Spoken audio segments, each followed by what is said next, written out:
So now, obviously, we're going to be producing carbon dioxide as a natural byproduct of aerobic metabolism. We want to then, in turn, get that out of the body. And remember, it's going to be effectively broken down into 3 different ways. One, it's going to go into bicarbonate ions, and that's actually going to be the major form. Then we're going to find that it's going to be bound to hemoglobin, which creates what's known as Carbaminohemoglobin. And finally, the smallest fraction is actually how much is dissolved in plasma.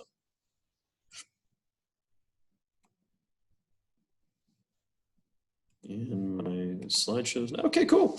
So these bicarbonate ions are actually really interesting. Now, this naturally occurs inside of your actual red blood cells and is catalyzed by the enzyme carbonic anhydrase. Now, what this is going to allow us to do is effectively initially create carbonic acid, which is then going to dissociate into bicarbonate, which is going to allow for this buffering effect. Now, remember back to the effective rates at which we're going to bind oxygen to hemoglobin. Well, this is going to naturally help decrease the pH a little bit and hence allow us to release oxygen a lot more easily from hemoglobin. Now, this is going to go from the blood cells into our plasma, and we'll be able to convert it back once we're getting to the lungs. Notice, guys, the smallest fraction, 7 to 10% of that's actually going to be dissolved in the form of CO2 inside of your actual plasma. Now, this is going to then come out of solution and diffuse into our alveoli, and that's where we're going to be exhaling. Now, the carbaminohemoglobin, that is going to be when a CO2 is going to bind to hemoglobin. It doesn't bind in the same location as that heme portion where oxygen binds. It binds to the globin part of it, so aka instead of the hemoglobin. Now, depending on the state of that hemoglobin is going to be influencing whether or not we're going to be binding to it. So we're going to find that the deoxyhemoglobin is going to actually bind CO2 easier, meaning aka oxygen's already left. Whereas if it's still oxygenated hemoglobin, it's not going to bind as well. So go figure, turns out when hemoglobin's still carrying oxygen, it's going to not really allow CO2 to bind, which is great because we're going to reoxygenate it in the lungs, which means that CO2 is going to have to get out of there, and we're going to be able to utilize it for gas exchange. Now, another big component to understand is what's known as the AVO2 difference. And this is going to be the amount of oxygen that we're able to extract out of the bloodstream through the capillaries. So what we do is we take the arterial oxygen level. So you can see the figures on the right, which is sitting at about 20 milliliters of oxygen per 100 milliliters of blood. And then once we get to the veins on the other side, we have how much oxygen is left. So obviously the muscle at rest, the top one, we're barely taking much oxygen now because we just need enough to just maintain some basic physiology inside of the cell. But when we're exercising and really going through the one on the bottom, where you're going to see, yeah, we're down to 5 in true like maximal exercise and something that's really well aerobically adapted, you might literally see quite possibly a 0. Like literally they have extracted all of the oxygen. There's nothing left in the veins. So if we take the arterial amount, we subtract the venous amount, we have the AVO2 difference. And this is going to let us know, obviously, how much oxygen are we using. And that's a good thing because the better job we're going to do at extracting that oxygen, turns out we're going to be able to utilize it for aerobic metabolism, which is going to allow us to keep up a higher energy production. Higher energy production means that we're going to be able to move or perform whatever exercises at a higher work output or a higher intensity. And so if we can go at a higher intensity, we're going to be able to hopefully perform a little bit better. So how many of you guys have had the chance to ever ride like on a, you maybe done like a spin class, gone over and rode on one of those Airdynes, which is the bikes that you both pedal with your legs and you can use your arms. A number of you guys, have you guys done that before?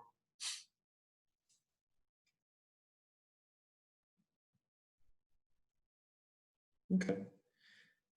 So not a lot of you guys, that's all right, that's all right. How many of you guys have used a rower or a rowing machine?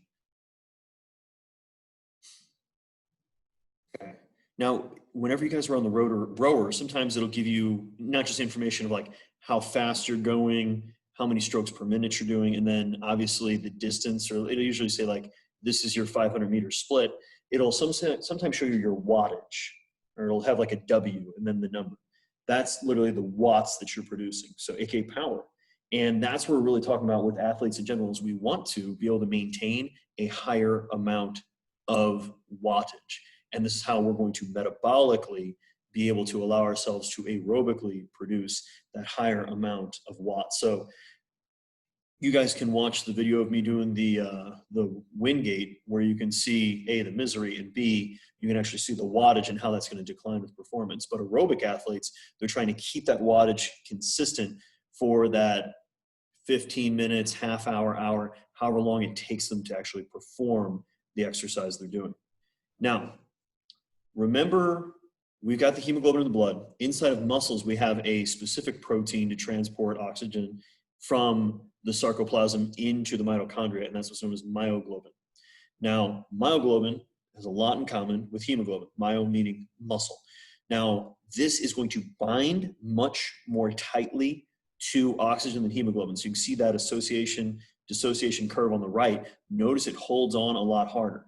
That's because the partial pressure of oxygen in your mitochondria is really close to zero. And since it's so close to zero, notice we see that precipitous drop in how much it's going to hold on oxygen once we get less than 20 millimeters mercury. Whereas hemoglobin is going to really start to see that duck before we even get to 40. And that's a good thing, because the mitochondria is about zero. So your myoglobin is going to naturally take that oxygen from the hemoglobin, drop it off into the mitochondria, and then come back for more oxygen from the hemoglobin coming by again, because we've got more red blood cells, because we've got a wonderful circulatory system moving on through. Now, what are going to be things that are going to be influencing oxygen uptake? Well, turns out, obviously, how much oxygen we have in the first place. And this is where we look at the PO2, hemoglobin percent saturations, where you see like the O2 sensors that people put on their fingers looking at oxygen saturation. Higher saturation means we've got a greater amount to pull from. That's a good thing. Now, we then are going to figure out how much blood flow we got. So if we're doing a better job of sending more blood flow to that tissue, we're going to be able to give it more oxygen. So less blood flow, less oxygen going to that tissue. And that's why it turns out, if you're really, really cold, and that's where you're going to see like your hands turn purple, maybe your lips turn purple and otherwise, because you literally have less blood flow to that area. And because the body's trying to shunt it away, because it's better to lose a finger than lose your life to hypothermia. And then we're going to always care about those local conditions, because remember, the pH and the temperature are going to influence how easily we're going to be able to get hemoglobin to let go of oxygen in the first place. And specifically, remember, when the temperature goes up and the pH goes down, that's when we're going to find ourselves releasing oxygen at a higher rate. Now, how are we going to get rid of CO2? Well, it turns out it's just going to leave the cell through diffusion. Okay? It has a natural gradient because we have a higher amount of CO2, obviously, inside of our working muscles from all that metabolic work we're doing, and less in the bloodstream. So it's going to naturally just go on across. Once it gets there, that's when we're going to go ahead and see that conversion into bicarbonate, see that conversion into carbaminohemoglobin, or just dissolving in plasma. Now, how are we regulating how much we're breathing? Now, well, we first and foremost want to regulate our breathing based upon, obviously, the amount of oxygen we have and the amount of CO2 and the pH we're going to naturally find in our body. When the pH goes down, we naturally want to breathe faster. When the CO2 goes up, we want to breathe faster. When the O2 levels go down, we want to breathe faster. Now, this is through central chemoreceptors, so literally inside of the brain, which is based on the partial pressure of carbon dioxide and the pH. Then we also have peripheral receptors. That's where we're going to be able to detect oxygen.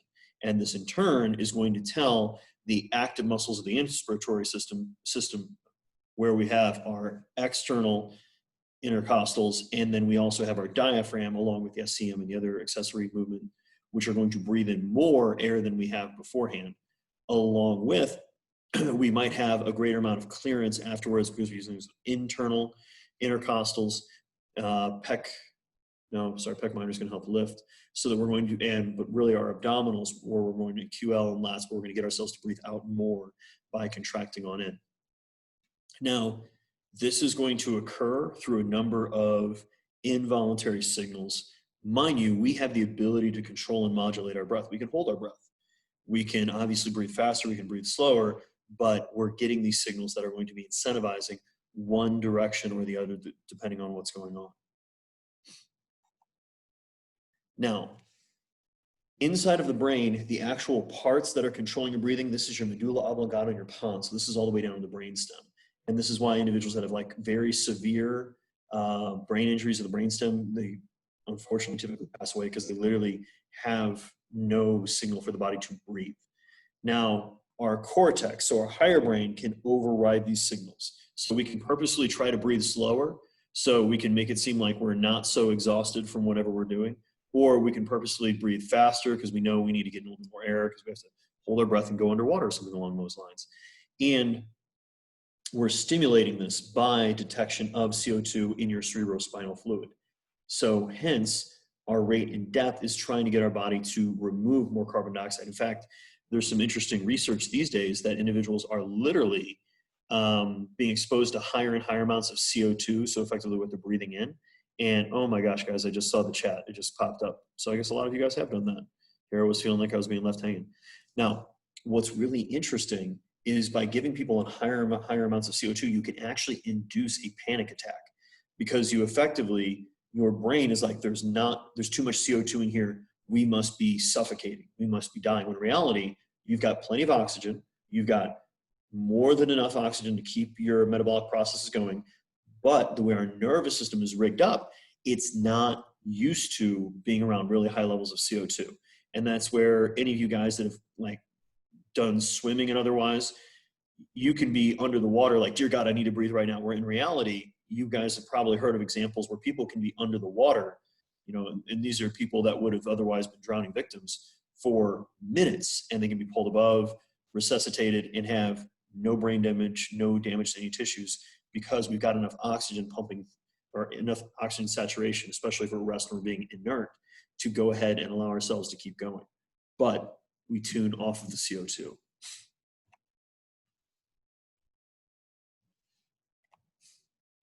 Now, peripheral receptors is going to be in our aortic bodies, so we're talking about the aortic arch and otherwise, and our carotid, and that's going to be giving us information about how much oxygen, how much CO2, and the wonderful pH for the blood in that area. We have the mechanical receptors inside of our actual lungs. So this is where, if you guys have ever been going like really fast on a motorcycle, a bike, a boat, something else where you're just getting hit in the face with wind, you might have found it really difficult to breathe in, or much less to take a deep breath, like you felt your body kind of working against you. That's because you're actually feeling this stretch inside of your respiratory system. And the problem is you cannot stretch out your lungs. If you overstretch them, you pop them, and that's a bad thing. So the body naturally wants to keep you from taking in too deep of a breath, especially when you're in a situation where you're in a positive pressure, where you're getting the air pumped into you. So any questions about the cardiopulmonary system and how all this is kind of working together to hopefully get you to perform wherever you need to with whatever you're doing?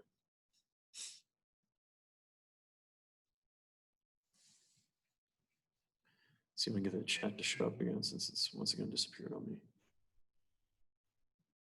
Okay.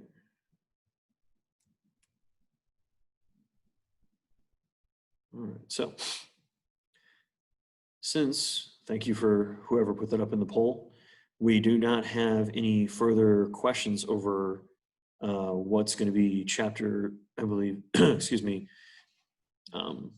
6 or 7. Give me 1 second, stop the share, and let's go ahead and we're going to just keep on trucking, and we'll go ahead and go to chapter 8, unless there's anything you guys would like me to cover about any of the previous information or anything else that we've covered in the class as of so far.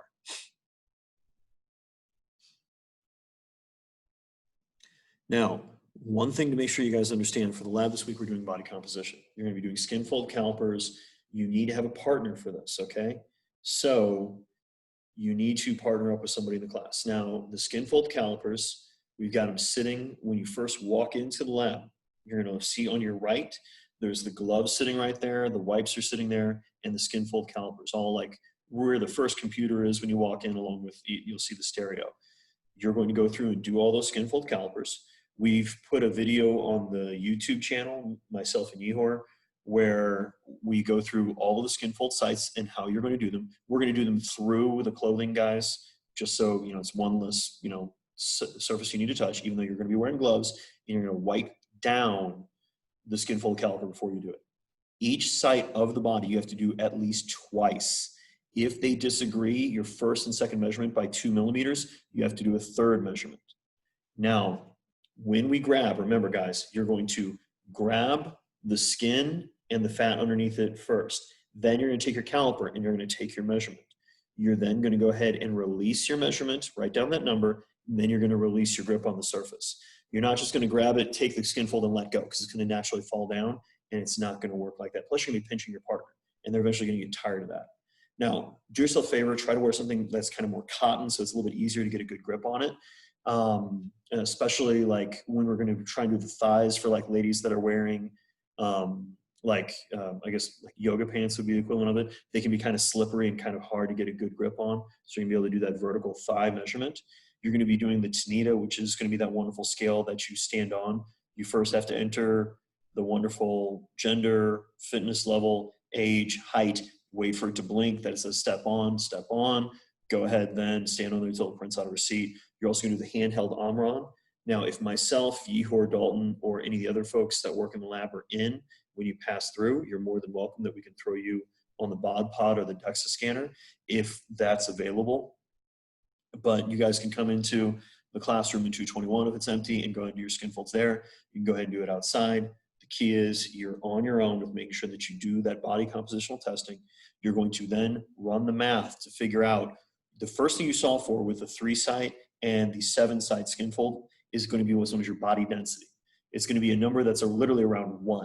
From there, you're going to enter that number into what's going to be, for this lab, probably the Siri formula, which you'll also see in there. So it's going to be effectively some number divided by that BD number and then minus another one. And that's going to give you your body fat percentage, and that's what you're going to write down. But you have to make sure you follow your order of operations when you're summing up your skin fold sites to figure out the bone mineral, or sorry, that body density. Then you need to go ahead and make sure you figure out what that true body fat percentage is. So all together, come in, stay on task. You only have to, once again, measure one other person. So somebody measures you, you measure them, you guys are done. It should only take you maybe half an hour tops. And that's including doing the Tanita, the Omron, and perhaps another one of the scans if they're available. So make sure you guys are coming focused. You're wearing clothing that people can get a hold of, so they're going to be able to take, because you're going to have to do an ab measurement, a mid-axillary measurement, a suprailiac measurement, all of those locations throughout the body. If you're wondering how to do those, we've got that video up so you guys can go and see what you need to do. And then on Friday, we're going to come to the lab, we're going to talk through the numbers we came up with, figure out how big of a difference we found between some of the modalities, and effectively kind of get a bit better of an appreciation for using multiple methods to measure the same thing, and how there's going to not necessarily be the perfect relationship with one method or another. So any questions about the expectations for lab this week? Haley, you could literally start walking over here now. I don't plan on locking up the lab until 5 o'clock today. Tomorrow, the lab is going to be open from effectively probably 9 a.m. until, oh yeah, bioenergetics is an exam tomorrow night. So I don't have to be here until 8 or something, but I'll probably lock up the lab again at about probably 5 something. And then Friday, lab will be open again in the morning from figure, at least 9 or 10 in the morning until I take off for AKA you guys got lab. So the key is, folks, and you can throw it up in the chat right now, like, hey, I need a partner. Hey, I'd like to go at this time, and just kind of work out amongst yourselves of the time that's going to work for you guys. And so that way, you and your partner can come by. You guys can borrow one of the skin fold calipers. Doesn't bother me any. Make sure you wipe it down both before use and after use with one of our happy little bluegrass sanitizing wipes. And that way, you know, we're just trying to be safe here, guys. But I still want you guys to be able to go do this. You got to wear your mask, you got to wear the face shield that you got to be in this semester, and then you got to wear the gloves that you're going to pick up there.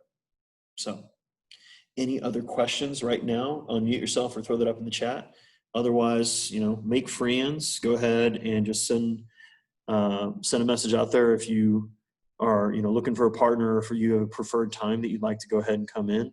So that way you guys can obviously, you know, figure out like, hey, this is going to be a good time for me. We'll see who can meet up at the same time, and then you guys can bang it out. Yeah.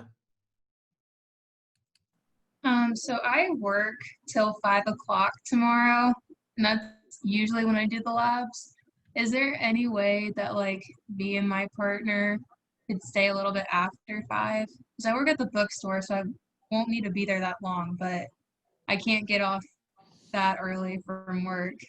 No, that's fine. So just think, you know, get a partner with somebody else, have them come by and grab the skin fold caliper, and then you can just measure together tomorrow night after you get off work. Okay. And just make sure you return the skin fold caliper on Friday. Okay, awesome. I just wanted to check and see. Yeah, no worries, guys. Like the goal is to make this stuff work. Mhm. And yeah, so one person can just swing by and grab it, and then you guys bring it back. And like I said, just make sure wipe it down, be safe. We've got probably 8 or 9 of, no offense, the cheap ones, aka if they do break, I'm not going to be that angry. You know, financially, the school can't replace it right now. Okay. You can go ahead and yeah, figure out what's going to work, and yeah, figure out, you know, if you guys do that, it's you know one of your guys's places, apartment, just the same thing. Be safe, be smart. Okay. Just sum it up. So Thank you. hey, no worries, guys.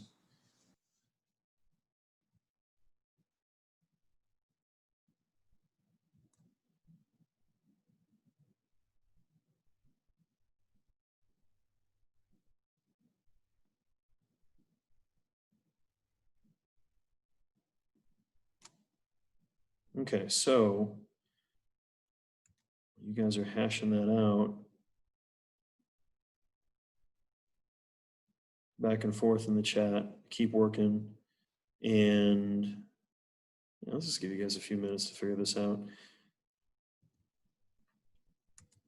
So what we're looking at here, guys, is going to be our wonderful responses. So what the body's going to do when we start working out. So go figure, we're going to massively increase the amount of blood flow to working muscle, and this is going to occur because of that vasodilation effect that we have locally, vasoconstriction everywhere else, increased cardiac output. So we're doing a much better job of putting blood there. Now, we need to make sure we understand the difference between acute adaptations and chronic adaptations. Acute is what your body's going to do right now to get through the stimulus that's placed upon it. Chronic is going to be those long-term adaptations you're going to get to whatever stress you're putting on the body. So, you know, when you're working with an individual, yes, you're going to have an increased heart rate when you're working out, but once you get done working out, you're actually going to have typically a lower resting heart rate when you get to be in better and better shape. Your stroke volume, when you go from at rest to maximal exercise, is going to increase. You're going to pump more blood per beat. Now, that also is going to increase at rest and at maximal exercise as you get to be in better and better shape. Your cardiac output actually stays about the same when you're at rest from being untrained to trained. In fact, sometimes it goes down because you have a smaller body from getting into aerobic style shape, so you don't have to effectively pump as much blood around the body per minute to keep everything oxygenated. Your blood pressure is going to go up when you're exercising, but when you're at rest, it's going to typically stay the same. And if it was like borderline unhealthy, it's going to come down and be healthier for you.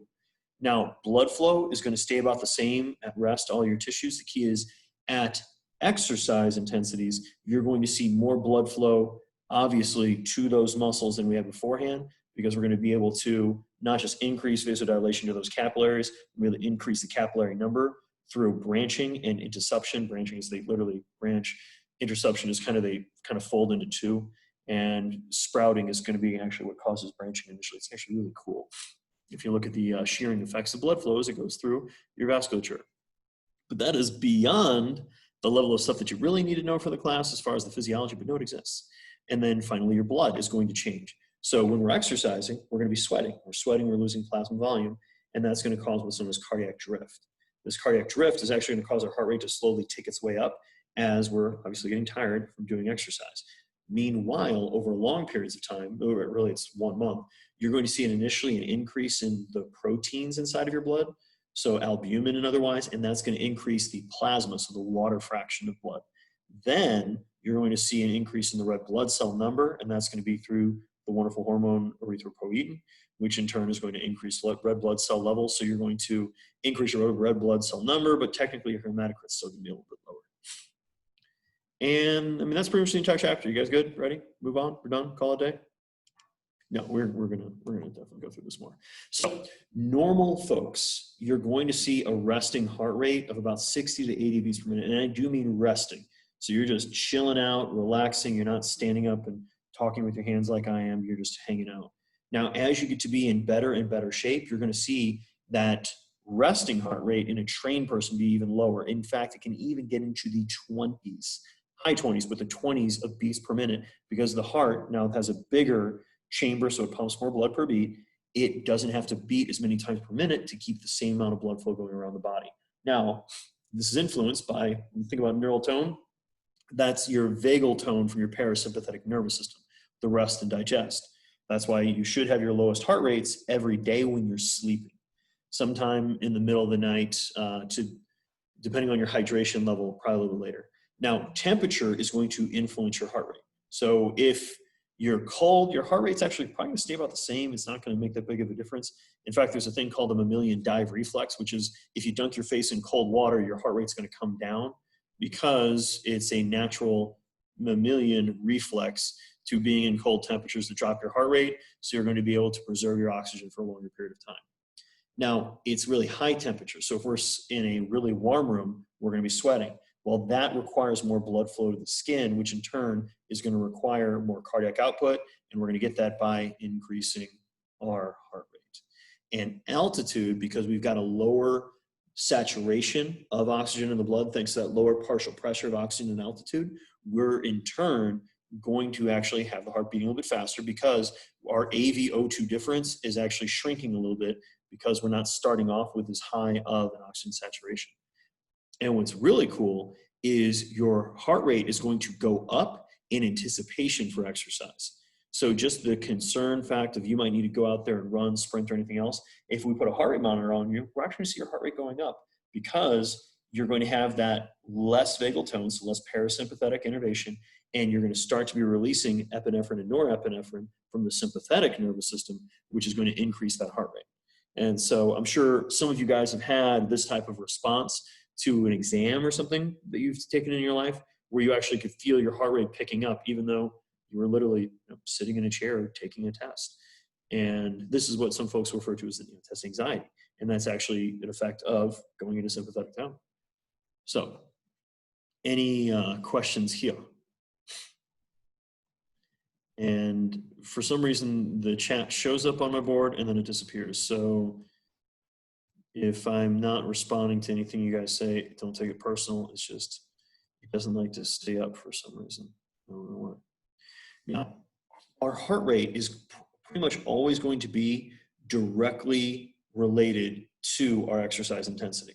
So we are going to be hitting our maximal heart rate whenever we are literally going maximal effort, going as hard as possible, holding nothing back. And so you guys at the end of that Wingate or the 300-yard shuttle, whatever type of hard anaerobic test you're doing, you're probably sitting at max heart rate because you're really just trying to gun it as hard as you can. Now, this is relatively reproducible. There's a number of different formulas for it. The problem with all these formulas is it's plus or minus sometimes like 10%. So the 220 minus your age and say, you're 20 years old, it means we think that you'd hit a heart rate max at 200 beats per minute. Well, in reality, your heart rate max might be that extra 20% above. So instead of the 200 we expect, you're more like 220, or it could be 10% lower than we think, and you actually hit a heart rate max of 180. So when we do a VO2 max lab, which will, get one of you guys to be our unlucky contestant, and we'll go ahead and video it, put it up and everything so you guys can see it, you're going to find that that heart rate max is not always going to be that perfect for what we expect for the numbers here. There's a number of other formulas that are specific for really older individuals, and also some formulas that seem to be more appropriate with women. So there's some variability here. But keep in mind, guys, we're just talking about the fastest you can get your heart rate to go. Now, what do you guys think would be a situation where we would have your heart rate would not be a really good indicator of how difficult the exercise you're doing is? And I can't see the chat right now, so you guys can throw up an idea there or unmute yourself and go ahead and give me an idea.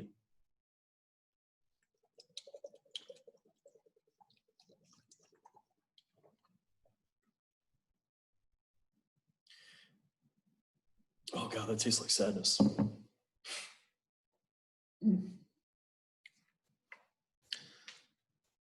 Whew.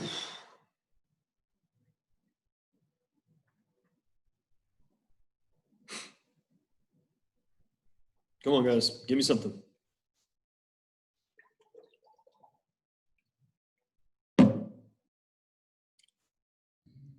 Could it be like during a maximal lift? Possibly. It's probably going to be a little too short, Trendon, that you're really going to be able to get to maximal heart rate. If you're doing a true like 1 rep max on like squat, deadlift, clean and jerk, something along those lines. Think about, guys, when does your heart rate go up even though you're not exercising?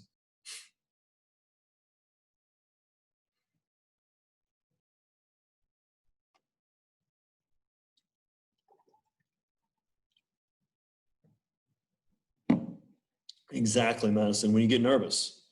Now, you might be nervous because, once again, the test, some type of stress, you have to go give a speech, something where you have that stress response. We would maybe put a heart rate monitor on you and think, wow, like you're running a marathon, it looks like. And it's like, no, you're literally just sitting in your chair afraid that you're going to get called on next to actually have to give a speech in public. So hence, your heart rate during exercise tends to correlate pretty well, but it's never perfect. The other thing that can really throw this off, and I'm sure a lot of you guys have experienced this, how many of you guys have ever maybe done a little too much caffeine, a little too much pre-workout, a little too much coffee, anything along those lines, and you're like, wow, my heartbeat is going really fast, and I'm not actually doing anything right now, okay? That's in another situation where we could get kind of a false positive and think somebody's working out a lot harder than they really are. That being said, they shouldn't be abusing that much amphetamine. So what we're going to be using for your submax lab, which is coming later in the semester, where we're going to have you guys do different speeds walking on a treadmill, where you're going to have your heart rate measured, and then you're going to go up to another intensity, heart rate measured. In that, if we have you do a consistent work rate, so let's say you're going to walk, for example, in the protocol at 1.7 miles an hour at 10% grade, your heart rate eventually is going to stabilize at that stage. Then we're going to increase that speed to 2.5 miles an hour at a 12% grade. And your heart rate's going to go up a little bit. It's going to stabilize at that grade. And so now, if we draw a graph, figuring out how much oxygen you're using or how much work you're doing and what your heart rate is, we're going to figure out where you would hit your natural peak work rate, because you're going to hit that heart rate max, predicted, still, notice there's some air there, and that we think that there's going to be this linear relationship. This is why submax testing is a good way to get a basic idea of somebody's fitness.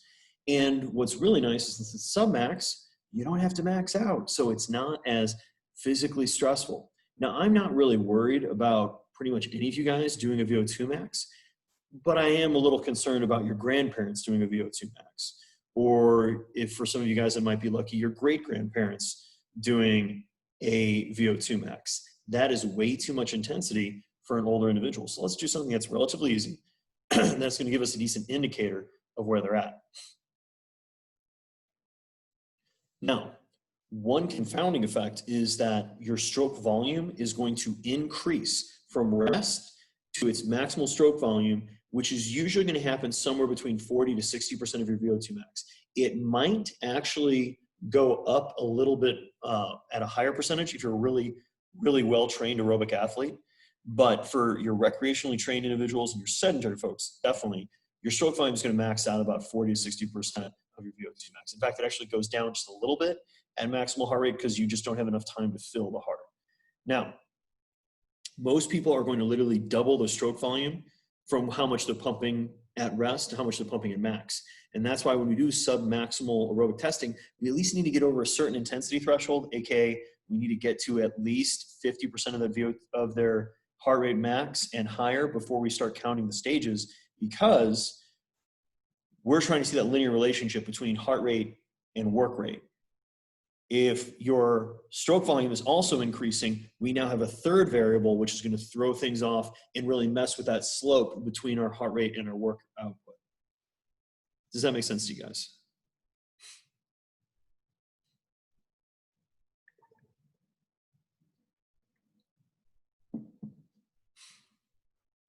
Okay. Now, notice the statement at the bottom where it says that your stroke volume during maximal exercise is only slightly higher than your stroke volume when you're supine, aka laying down. Why do you think that would be? Why do you guys think that would be? Blood doesn't pull from or in the lower extremities. Part of it is the blood pooling. Part of it is the fact that, you know, you've got to work against. So right now, when my heart beats, since I'm standing upright, it has to also lift itself up while it's creating enough pressure to pump the blood out of the heart. So it has to work against two forces. When I'm laying down, it's now pumping horizontally. So it's only really working against the pressure. So hence why your laying down heart rate, resting heart rate, is going to be lower, because it turns out it's not as difficult for the body to actually pump the blood out with each beat.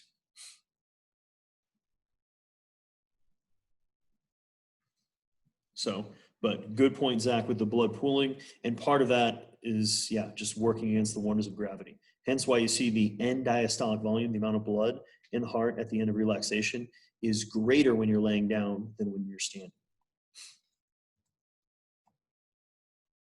So, our stroke volume is going to be influenced by three major factors. First is that preload. So literally, how much blood are we actually able to fill the heart with? And when you're exercising, that muscle pump, that one-way return of venous blood to the heart, is going to help increase our preload. Then we have contractility. Our contractility is going to go up once we're dropping in the wonders of epinephrine and norepinephrine. It makes our heart literally contract with more force.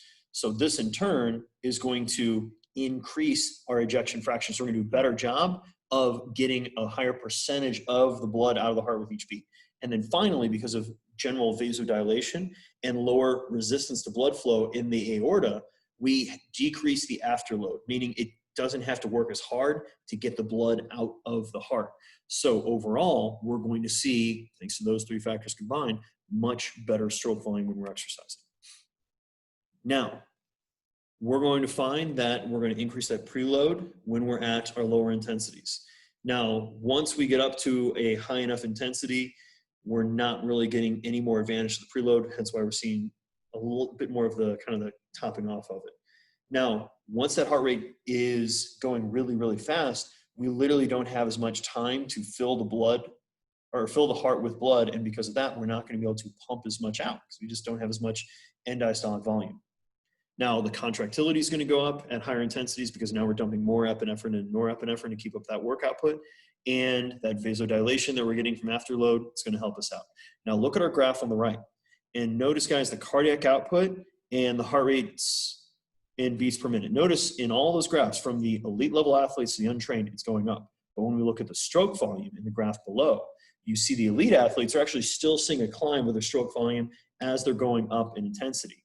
Our trained individuals are staying the same, maybe going up a smidgen, but not a big difference. And our untrained people are actually going down.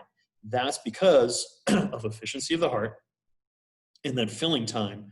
So literally, because of not as great of preload, not as great of contractility, because also the myocardium force, and then the afterload, the untrained don't see near as much as the consistent response of increasing that total amount of stroke volume per beat. So remember, guys, our cardiac output, Q, is going to always equal our heart rate, so it's beats per minute, multiplied by our stroke volume, which is going to be milliliters of blood per beat. We're going to find that it turns out it's going to go up as exercise intensity increases until eventually we get to our VO2 max, which is the point at which we can't go any higher. And that makes perfect sense because it turns out we're not able to pump any more blood, and we're not going to be suddenly better to extract the blood extract the oxygen from our blood. You extract the blood with a knife, which, you probably don't want to do that too often. But we're going to see individuals that are more well-trained, because we're going to find most of our adaptation when it comes to the heart is just the changes in stroke volume. Your maximal heart rate actually might go down a little bit from really hard, from being really well-trained aerobically, but it's your stroke volume that we can see double, in even more so in some rare cases. So we really care about your maximal cardiac output, because it turns out it's nearly perfectly related with your VO2 max, and it's going to let us know how good of an aerobic athlete or how much blood you're able to pump around your body in a given minute. Now, what we really care about is how much oxygen are we taking up into our systems, and this is what's known as the thick principle. Where really the thick principle is simply taking that cardiac output, and now we're going to multiply it by that AVO2 difference. So how much oxygen are we really extracting? So what we're going to find is individuals that have a much higher amount of total blood they're pumping around, and they do a much better job of extracting the oxygen from that blood, are going to have a higher VO2 max. Now, we can already see the advantages of having a healthier heart. So meaning it can pump more blood per beat through that stroke volume. We can improve our AVO2 difference by literally doing a better job of supplying blood to those muscles, and specifically developing the aerobic capacities of those muscles, aka a greater amount of mitochondria and the enzymes related to beta oxidation, and more importantly, in higher percentages, glycolysis. So hence why adaptations are going to help us with becoming a better aerobic athlete in a specific manner. Because notice I said within the muscles that we're using. So if you're trying to become a really good swimmer, you need to swim, because you're going to see those adaptations in the muscles you're going to use in your swimming strokes. You're not going to see those same type of adaptations in your legs if you're swimming a lot. And so if you're trying to swim to become a good long distance runner, it's not really going to work out too well for you, because you don't have the specificity with making sure you're getting that AVO2 difference where you really need it in the body. Now, blood pressure itself, when we're exercising, is going to go up. Mean arterial pressure, which, remember guys, is that 2/3 or 1/3 of the difference from diastolic blood pressure to systolic blood pressure. So 1/3 of the way up above diastolic. Now, that's because it turns out we're going to have a massive increase in systolic blood pressure, not just massive, but high enough. And we're going to see our diastolic blood pressure might go down a little bit, might go up a little bit, might just stay the same. It really depends on the type of exercise we're doing, the body position you're in. But overall, this in turn is going to give us a greater mean arterial pressure. Now, as we're going to increase our cardiac output, we're actually going to find the total peripheral resistance is actually going to go down. And this is thanks to vasodilation, as opposed to the sympathetic effects of having our vasoconstriction from epinephrine on our smooth muscles that happen to be around our arterioles. The local metabolic factors are going to override that and give you much greater vasodilation. So overall, we're going to have less resistance to flow. Now, the rate pressure product is going to be equal to what's known as your heart rate multiplied by your systolic blood pressure. This is obviously how hard our heart is working so that it can effectively pump the blood around the body. And resistance exercise is going to cause really, really high bumps in our mean arterial pressure, because when we're doing something known as the Valsalva maneuver, where we're bearing down under heavy load, it's to protect the spine, we're going to be massively increasing not just systolic blood pressure, but also diastolic blood pressure. And that's why it's not unheard of to see or to hear about an athlete popping a nosebleed, even some certain examples of people literally bleeding out of their eyes when they're lifting heavy enough loads in competitions. Anybody other than me ever popped a nosebleed from heavy lifting? Because I don't think you guys want to hear my stories all the time. I'd be intrigued to see if any of you guys have got one of your own. I have popped blood vessels, but not a nosebleed. So you don't have diabetes? Where to break out? Over your like upper back or over your face, or where? It was from my neck up. Nice. Nice. It's a good look on you, isn't it? It looked like I had an unhealthy amount of freckles. Yeah. So it's not unheard of, guys. You can look up videos of it. Yeah. whenever I do really heavy squatting or deadlifting, it's not unheard of to for me to pop a nosebleed. So not that I think any of you guys are actively trying to watch me when I lift weights, but there's a reason why if I'm lifting weights and my nose is running, you'll see me do this a lot because I'm checking to make sure that it's just my nose running. It's not me actually bleeding, because no one wants to be that guy that's dripping blood on the bar when you're having to share it with other people. That's just not cool. Though, pro tip, if you do bust a nosebleed when you're training and you don't want people near you, you wipe it across your face. So then you have like this nice, like, you know, your own blood across you, and it's on you, so you know where it's at. But that tends to make sure people give you like a pretty wide berth. You know, when we were living in the times of the pre-pandemic, when, you know, some folks would get a little too close to you sometimes when you're trying to work out. Now, remember guys, when we're exercising, we're gonna see major blood flow redistribution. So not only have this increased cardiac output, which is great, because now we got more blood flow available, we're going to do a better job of sending it only where it needs to be. And that's because, remember, we have the global vasoconstriction. So we have less blood flow to pretty much everywhere in the body, except for the active areas working out. So at rest, you've got a solid amount of your blood supply just going to your digestive tract, going to your liver, going to your kidneys, and obviously a pretty healthy amount going to your brain. When you start exercising, you still keep the same volume of blood going to your brain, but you massively dial down the amount of blood flow going to your kidneys, going to your digestive tract, and then also going to your liver. So understanding these two figures here, guys, is very, very important, not just for understanding exercise performance, but then also some repercussions that we can get from training. And so we will stop here so we can take over with this on Monday. Are there any questions about the expectations for the lab this week?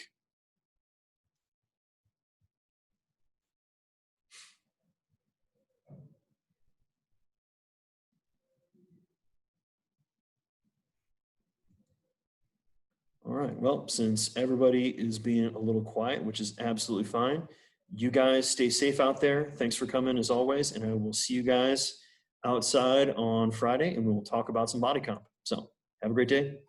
Bye-bye.